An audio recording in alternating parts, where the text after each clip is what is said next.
Durant un temps hem estudiat sobre el projecte de l'Albufera i hem decidit fer aquesta stop motion. Espereu que us agradi. En l'Albufera hi ha molts éssers vius I tots són igual d'importants. Cuidem-los, per favor.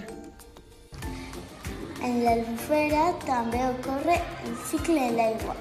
Quan el sol calfa l'aigua, l'aigua s'evapora i puja formant els núvols. Després, els núvols es refreden i cau la pluja.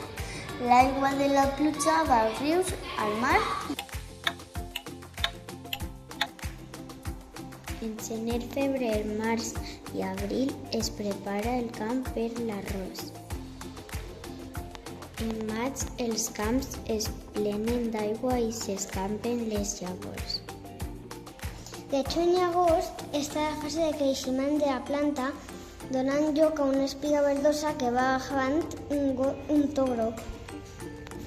En setembre es buiden els camps d'aigua i comença la collida de l'arròs.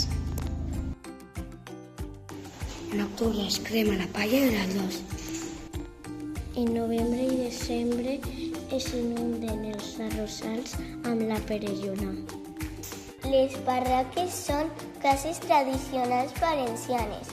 Estan a prop de l'Albufera perquè allí vivien els treballadors i treballadores dels camps d'arròs i la pesca. Tenen les parets blanques i el sostre fet de canyes. A l'Albufera de València hi ha barques diferents. Algunes serveixen per a pescar, altres per transportar materials dels camps d'arròs i altres on pugen els visitants per conèixer l'entorn natural.